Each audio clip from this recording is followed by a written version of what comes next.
저는 얼마 전에 목사님과 이번 총선에서 또 그 이후에 나라를 구하기 위한 긴 여정에서 끝까지 함께 하기로 서로 약속을 했습니다. 이것은 단 둘만의 개인적인 약속이 아니라 하나님이 지켜보시는 분명한 약속이라고 생각합니다. 제가 보통 사람들이면 저도 당을 하고 있고 목사님도 당을 하고 있으면 모여가지고 3박 4일은 서로 이야기를 해야 될 거고 도장을 한 100개는 찍어야 될 겁니다. 그런데 목사님하고 저하고는 전화 한 번 해서 만나서 목사님 합시다. 저는 아무 욕심도 없고 주장도 없습니다. 다만 이 땅에 살아가는 이 선량한 서민들의 삶을 좀 더 낫기 위한 부분에 목사님과 제가 힘을 합친다면 그것은 앞으로 대한민국을 구하게 되는 일이 될 거라고 확신합니다. 그래서 감사합니다. 네, 그래서 목사님도 단 하나의 이견이 없이 곧바로 합의하고 저희 사무실에 오셔서 발표하고 서로 합의서를 한번 검토하지도 않고 보지도 않고 사인을 했습니다.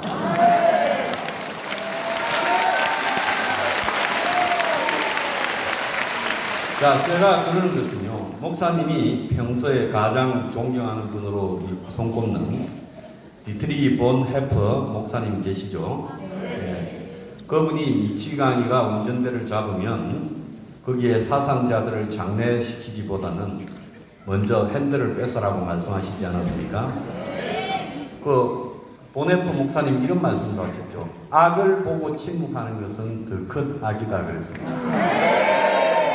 정광훈 목사님은 지난 문재인 정권 때 이 거대한 악, 대한민국을 망치는 악에 대항해서 몸을 던져서 실제로 순교하는 심정으로 감방에 가셨어요.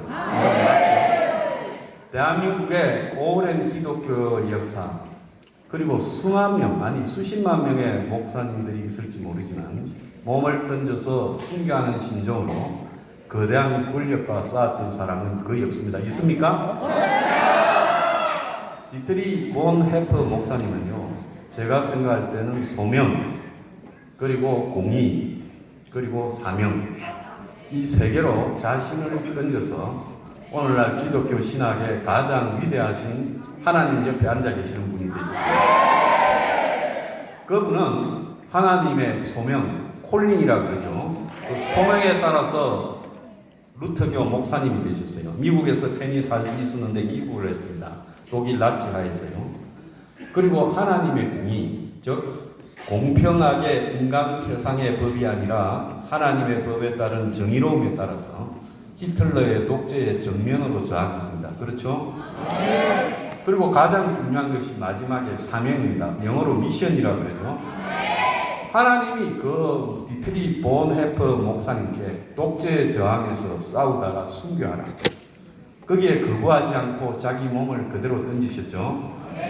제가 우리 정광훈 목사님을 믿고 서로 같이 가기로 결의한 것은요, 저는 목사님이 그야말로 소명, 공의, 그리고 사명에 누구보다도 충실한 분이라는 걸 알기 때문입니다.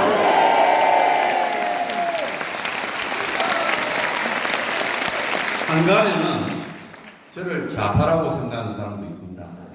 그런데 저는 80년대 초반에 주사파가 판을 칠 때도 서울대에서 주사파를 하지 않고 사회개혁을 했던 유일한 사람입니다. 그래서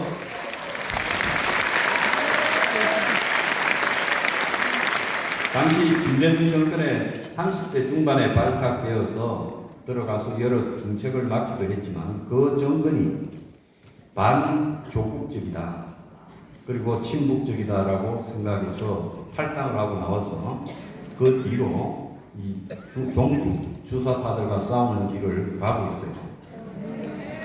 그런데 우리 목사님께서는 한국의 이 앞으로 운명이 정말로 한치 앞을 볼 수 없는 문재인 정권 만약에 문재인 정권이 정권을 재창출해서 이재명이가 대통령이 되었다면 우리가 지금쯤 어떻게 되고 있겠습니까? 아마 그 다음에 다시는 보수 정권이 창출되지 못했을 거라고 생각합니다. 저는 사람이 살아가는 세상에 좌파도 있고 우파도 있어야 된다고 봅니다. 서로가 견제해야 된다고 보지만은 종북이나 주사파나 친북이나 이런 것은 대한민국에서 기독교를 부인하고 인간의 양심을 부인하기 때문에 절대 있어서는 안 된다고 생각합니다. 그래서 많은 사람들이 목사님하고 저하고 손을 잡는다, 같이 가기로 했을 때 반신반의를 했을 거예요. 둘이 얼마나 오래 가나 보자.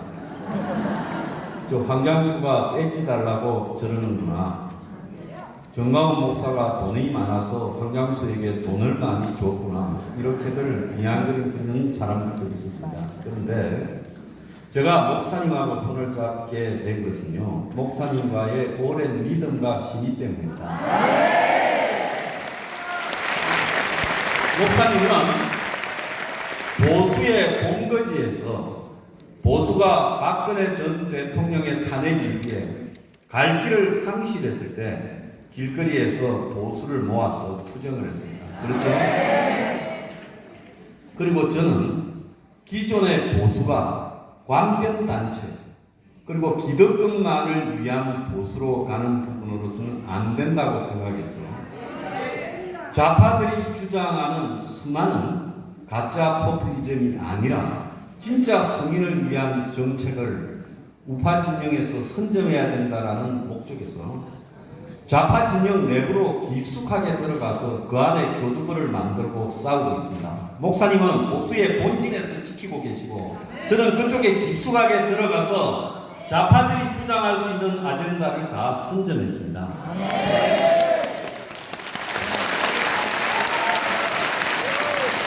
그래서 목사님하고 저하고 한 2년 전에 한 약속이 있습니다. 결정적일 때 우리 힘을 모아서 목사님이 가진 그 위대한 대중동원력과 또 신앙의 바탕을 둔 조국에 대한 애정을 제가 가진 그야말로 이 시대에 참되게 정말 노력함에도 어렵게 살아가는 서민 대중의 삶을 개선시키기 위한 부분을 하나로 합칠 때 그것은 폭발적으로 나라를 지킬 수 있는 수단이 될 거다. 이렇게 약속했습니다. 그리고 이 약속이 그야말로 정치꾼의 약속이라면 그 자리에서 끝났을 겁니다. 그런데 다들 생각지도 못한 정광훈 목사님과 저와의 이런 약속의 지킴 이것이 가능해졌죠. 자, 그 부분에 저는 우리 목사님은 일종의 혁명가라고 생각합니다. 여러분, 우리가 예수님이요, 제가 지난번에 기독교자냐 혁명가냐 이렇게 제가 여러분한테 물으니까 여러분이 전부 뭐라고 하셨죠? 혁명가. 예수님은요, 로마의 시민 지배 아래서 그 밑에서 또 대제사장이나 율법학자, 랍비들이 식민지에 굴복하면서 지배층이 되어가지고 가진 자를 위한 기득권의 사회를 형성했습니다. 당시에 이스라엘에 있던 그 지역은 기근이 판을 치고 그야말로 95%의 서민들이, 대중들이 살아가기가 참으로 고달팠습니다. 가난하고 헐벗고 병들고 소경 그리고 벙어리, 안전병 이런 사람들이 정말로 힘들게 살아갈 때 가난한 목수의 아들의 몸을 들고 나와가지고 예수님은 누구와 함께 했습니까? 가난하고 헐벗고 힘없고 억압받는 사람과 함께하면서 예수님이 뭐라 했습니까? 정의가 강물처럼 흐르고 물은 자도 없고 물리는 자도 없는 세상을 만들자고 말씀하시지 않았어요? 그러다가 이 유대교 기득권자들이 적어도 식민지하에 살면서 예수님을 십자가에 못 박아서 희생시키지 않았습니까? 저는 오늘날 대한민국의 기독교가 참으로 잘못되어 가고 있는 부분이 있다고 봅니다. 여기 모이신 분들은 참으로 올바른 신앙을 실천하시는 분이라는 점에서 저는 정말로 존경을 드립니다. 대형 교회에 다니고 11조만 내고 그리고 자기 가족의 행복을 기원만 하고, 여러분 예수님이 바라셨던 그런 이 천국의 세상이 그런 방식으로 이루어질 수 있다고 생각하십니까? 아니요. 전 세계에 수십만 수백만의 목사들이 있는데 왜 세상이 이렇게 살기가 힘들고 고달플까요? 만약에 그분들이 예수님의 말씀대로 실천을 했다면 오늘날 우리가 이런 세상에서 살 수 있겠습니까? 아니요. 전부 가짜 믿음을 가지고 있는 겁니다. 그런데 우리 정가원 목사님은 몸을 던져서 진짜 믿음을 실천하고 계십니다. 그래서 저도 그런 생각을 했습니다. 오늘날 대한민국의 정치는 정말로 이 세상에 90%의 국민이 힘들게 살아가고 있다. 그렇게 힘들게 살아가는 90%의 국민을 향해서 정치는 가야 되고 그들의 삶을, 고통을 덜어주는 쪽으로 정치가 움직여져야 된다는 것이 제 생각입니다. 여러분 그렇게 생각하지 않습니까? 자, 이준석 신당의 1호 공약이 공영방송 사장에 대한 거고, 민주당의 1호 영입인사가 기후 관련 여자 변호사고, 국민의힘의 1호 영입인사가 전 교총회장입니다. 그런 것들이 여러분의 삶과 관련이 있습니까? 그래서 우리 목사님이 이렇게 길거리에서 나라를 지키고자 하는 것도, 이 나라가 만약에 북한의 소나기 안에 들어가면 신앙은 사라질 것이고, 오늘 이 나라는 파시즘의 나라가 되어서 대량 학살이 벌어지는 히틀러 치하처럼 되기 때문에 그걸 구하기 위해서 몸소 일어나신 거 아닙니까? 그런데 우리가 여기서 알아야 될 게 하나 있습니다. 여러분, 2차 대전 이후에 폴란드가 바로 공산화가 된 게 아닙니다. 폴란드에는 민족주의자 그리고 민주주의자들이 더 많았어요. 공산당은 소수였습니다. 러시아가 미는 공산당은 소수였어요. 유럽에서 가톨릭 신자 비율이 제일 높은 나라가 폴란드였습니다. 그런데 폴란드가 불과 한 2년 만에 공산화가 되어버렸지 않습니까? 아니, 가톨릭 신자가 제일 많은 나라가 공산화가 된 이유가 어디에 있다고 보십니까? 그 가톨릭이 잘못됐고 신부들이 잘못됐고 성당이 잘못됐기 때문에 그럽니다. 만약에 그들이 폴란드에서 그 전쟁통에 고생하고 헐벗고 굶주리고 고생하는 폴란드 서민들의 입장과 같이 했더라면 폴란드가 공산화가 됐겠습니까? 아니요. 폴란드만 그렇습니까? 체코슬로바키아, 헝가리아, 루마니아 대부분의 공산권들이 다 그렇게 공산화가 됐어요. 전부 기독교의 나라였습니다. 그러지 않습니까? 그래서 이 기독교가 공산주의에 이기는 가장 큰 힘은 서민들의 삶과 함께 가고 서민의 삶을 개선시키기 위해서 목회자나 우리 성도들이 전부 노력할 의무가 있다는 거예요. 그런 관점에서 저는요, 목사님이 거리를 열심히 지키시니까 저는 제 나름대로 한 10년을 연구했습니다. 어떻게 해야 대한민국의 서민들의 지지를 받으면서 공산주의가, 신북이, 주사파가 말을 못 이기는 세상을 만들 수 있을 것인가. 경제는 점점 성장이 아니라 이제 기계화가 진행되고 자동화가 진행되고 세계화가 진행되면서 점점 어려워집니다. 전 세계가 다 그렇습니다. 그러니까 유럽이나 미국이나 프랑스나 모든 세계에서 파퓰리즘이 유행하면서 돈을 들이고 대중을 선동하는 것이 판을 치고 있죠. 자, 이렇게 되는 것은 세계가 갈수록 점점 과학기술이 발달할수록 점점 더 못 살아가고 있고 대중들의 삶이 점점 힘들어지기 때문에 대중을 선동하는 선동가들이 힘을 얻는 겁니다. 그런데 그런 선동들이 일회성이고 지속될 수 없기 때문에 그것이 문제입니다. 그래서 저는 그야말로 하나님의, 아니 예수님의 이 실천, 그 혁명가적인 정신에 입각해서 우리가 대한민국을 구할 수 있는 유일한 방법은 오늘날 이 서민들의 삶을 돌보는 주장을 정강훈 목사님과 같이 하는 것이다라고 생각합니다.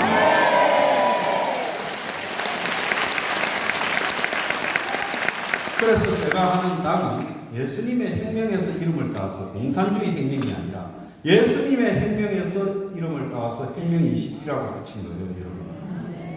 그래서 우리 당에서는 주거, 가장 어려운 것이 집입니다.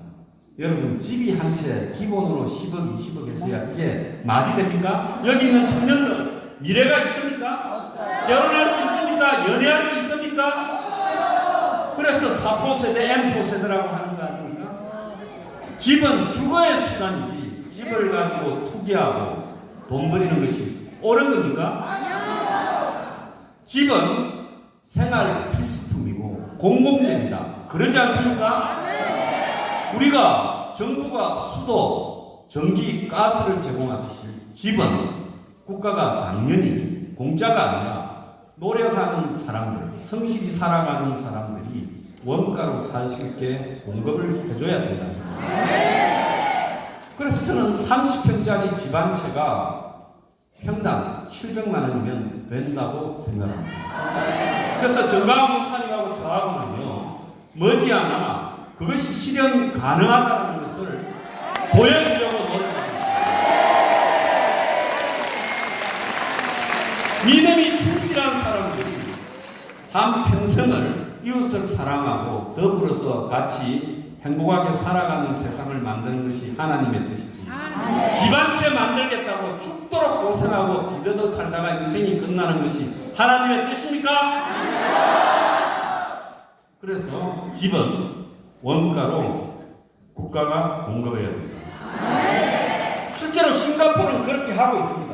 80%의 국민에게 집을 원가로 공급을 하고 있습니다.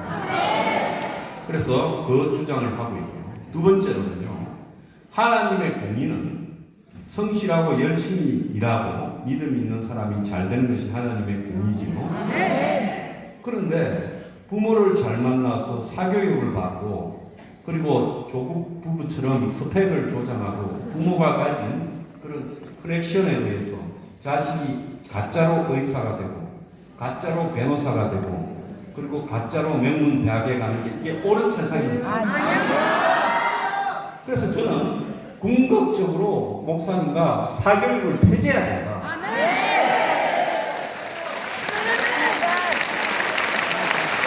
요즘 학교 시설이 대치동 학원보다 훨씬 훌륭합니다. 그래서 학교에 전교사분들은 4시쯤 되면 퇴근하고 전국에서 시험을 쳐서 각 전공 과목별로 국어, 영어, 수학, 과학, 사회 그리고 예능까지 포함해서 2급 교사들을 뽑아가지고 자 배우고 싶은 사람에게는 학교가 밤 10시까지 그야말로 1, 2만 원의 돈으로 무한 교육을 제공해야 됩니다. 그 속에서 경쟁을 해야 그것이 하나님이 말씀하시는 봄이 아닙니까? 이 나라는 모두가 인정합니다. 불공정하고 불평등하고 그리고 더 나아가서 계급의 신분이 세습이 되고 그리고 아무리 노력해도 내가 잘 살 수 없다는 절망감이 젊은 사람들을 사로잡고 있습니다. 그러지 않습니까? 그래서 적어도 교육에서라도 같은 기회를 제공해야 된다. 이것이 제 생각입니다. 여러분 동의하십니까? 그 다음에 자식을 키우는데 이게 돈이 무한정 들어갑니다. 없는 사람은 없는 사람대로 자기 소득의 한 3분의 1, 4분의 1이 애 한 명 키우는 데 들어가고 있는 사람은 있는 사람대로 수백만 원씩 들어갑니다. 자, 이렇게 보육 비용이 많이 들어가는 이것이 정상입니까? 그래서 저는 초등학교, 중학교, 고등학교에 유아원, 유치원을 만들어서 정부가 의무 교육으로 그들에게 가르쳐야 된다고 생각합니다.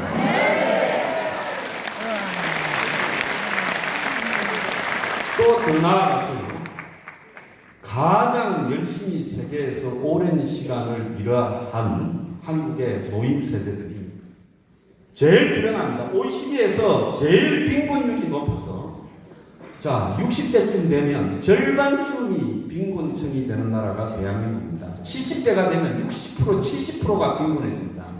이게 옳은 세상입니까? 아니요. 평생을 죽도록 일하고 노후에 빈곤층이 되는 것이 이게 바른 세상입니까? 아니요.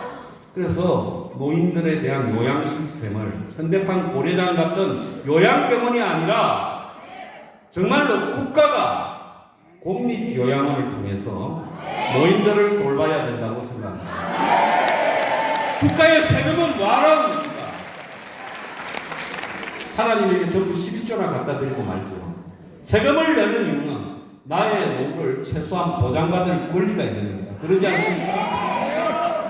그러면 앞으로 젊은 사람들의 일자리는요, 자동화가 되고 4차 산업이 판을 치고 그리고 무인기계들이 판을 치고 점점 회고가 발달하고 세계화가 되면서 외국의 물건들이 들어오고 플랫폼들이 설치고 이러면 여러분들이 앞으로 취직할 직장이 있겠습니까? 없겠습니까? 어디에서 직장을 만들어야 돼요? 회사들이 직장을 만드는 시대는 끝났습니다. 미안하지만요. 직장은 점점 사라지고 있습니다. 국가가 아까처럼 학교에 이부 교사들을 대거 수십만 명을 채용해야 된다. 그리고 유치원, 유아원을 공공 유아원에서 필요한 그런 자원을 국가가 수십만 명을 채용해야 되고요. 노인을 한 명이 지금 조선족 한 명이 6명의 노인을 돌봅니다. 그러니까 팽개치는 거죠. 묶어놓고. 자, 1인당 1 노인을 돌볼 수 있는 국가가 그래서 학교에 방과 후 사교육을 폐지하기 위한 강의에서 더 나아가서 어린이들을 보육시키는 데서 노인 요양을 하는 데서 일자리를 창출해야 된다고 주장합니다. 그래야 여러분들이 직장이 있는 삶을 가질 수 있습니다. 아시겠습니까? 자, 우리가 그게 5라는 정책이고 5가지요. 그 다음에 거기에 더해서 3가지라는 것은 첫 번째로 외노자입니다. 지금 대한민국에 150만 명의 외노자가 들어와 있습니다. 자, 그 사람들이 최저임금을 적용을 받습니다. 기본 250만 원은 기본이고 그 중에 350만 원, 최고 906만 원까지 받은 베트남 조선소 노동자를 받습니다. 그래서 물론 우리가 외국인들과 더불어 사는 것은 좋지만은 한국의 모든 일자리들이 외국인에게 넘어가는가? 지금까지 이런 거짓말로 해왔어요. 한국 사람들이 3D 업종의 일을 안 하려고 하기 때문에 외국인으로 채용받고 했는데 이제는 한국 사람들이 노동을 하러 가려고 해도 외국인이 차지해서 고용주들이 한국 사람을 쓰지 않습니다. 알바 자리로 이제 식당까지도 전부 외국인에게 넘겨주겠다고 합니다. 그래서 외국인을 정리하고 외국인이 일하는 환경을 근로 조건을 준비해서 거기에 국가가 50만 원, 100만 원쯤의 근로 장려금 정말로 노동하는 젊은 사람들에게 국가가 더 많은 임금을 지원해 줘서 그들이 대한민국 국민으로서 세금을 내고 이 땅에 살 수 있게 해야 된다. 그러지 않습니까? 그리고 지금 자동화, 무인화가 진행되면서 요즘 플랫폼이 유행이죠. 택시 산업 가지고 카카오가 진출했습니다. 카카오의 가치를 5조 8천억이라고 외국에서 1조 3천억을 그 택시 사업에 땡겨왔어요. 여러분 택시 기사님한테 물어보면 하루에 10시간, 12시간을 일해야 겨우 한 350만 원, 400만 원 벌어서 숨을 쉬고 사는 직업입니다. 그것도 세금 빼고 이렇게 저렇게 하면 그것보다 더 적죠. 그 산업에 플랫폼이 진출해서 뜯어먹는다는 게 맞다고 생각하십니까? 아니요. 근데 국민 대다수는 그게 편하다고 어느덧 거기에 노예가 됐어요. 여러분들 물건을 주문할 때 쿠팡해야죠. 그런데 이제는 거리에 가게들이 다 사라졌습니다. 그렇죠? 상권이 다 무너지고 있습니다. 이제는 태문이 알리익스프레스니 2000년이 중국의 플랫폼이 한국에 들어옵니다. 마트에서 일하던 여러분들의 어머니들이 마트에 자동 계산기가 들어오면서 쫓겨나고 있고, 가게에 알바하던 젊은 사람들이 키오스크에 밀려서 사라지고 있습니다. 어디에 가도 무인 창구가 전부입니다. 자, 여러분, 이런 세상에서 결국 사람이 불행해집니다. 그래서 우리는 주장을 합니다. 무인화를 하고 자동화를 하고 플랫폼으로 돈을 버는 회사는 고용을 적게 하는 만큼, 고용 적잖아요? 쿠팡이 고용 총 몇 명 하겠습니까? 벌어들이는 돈에 비하면 형편없이 적지요. 미국의 아마존이 고용을 몇 명 하겠습니까? 벌어들이는 돈에 비하면. 애플이 벌어들이는 돈에 비하면 직원 숫자가 10만 명도 안 될 겁니다. 자, 그런 회사들에게 전부 고용세를 부과시켜서 국가가 일자리를 창출하게 세금을 밀려야 된다. 서울대학에서 조사를 했습니다. 그 조사 결과요, 앞으로 30년 뒤에는 그야말로 0.6%의 기술을 가진 사람, 자본을 가진 사람, 연예인, 스포츠 스타 빼고 나머지 99.4%가 그야말로 거지꼴로 사는 디스토피아, 유토피아가 아니라 암울한 미래가 열릴 거라고 하고 있습니다.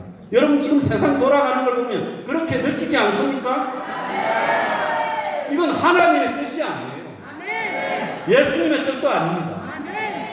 기계가 사람을 지배하는 세상, 여러분 이게 옳다고 생각하십니까? 그래서 우리는 이 모든 플랫폼, 자동화에 대해서 정부가 고용세를 매겨서 사람이 일할 수 있도록, 정부가 고용할 수 있도록 해야 된다고 생각합니다.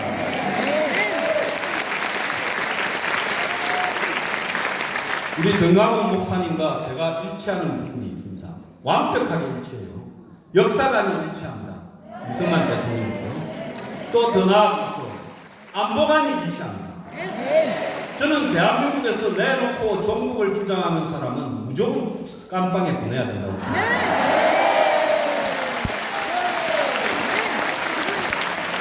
그리고 대한민국이 미국의 대통령 선거에 따라서 북한하고 미국 대통령이 딜을 쳐서 한국의 미래가 암울해지고 주한미군이 떠날까봐 전전긍긍하는 것을 면하기 위해서 독자적으로 핵을 개발해야 된다고 생각합니다.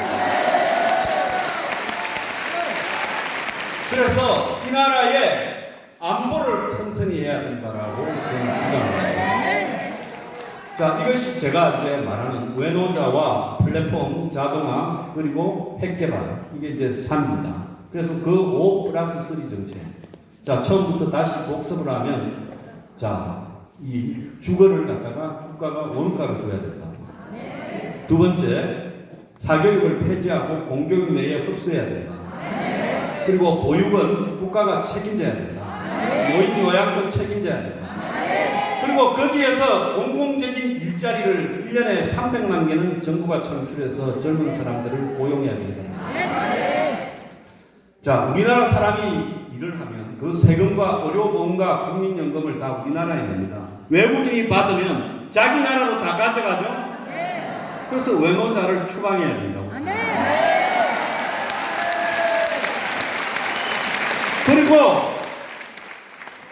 플랫폼을 세금을 매겨서 기술 발달을 완전히 부인할 수는 없겠지만 적어도 플랫폼이 고용을 적게 하는 만큼 고용세를 매겨서 국가가 고용을 대신하도록 해야 됩니다.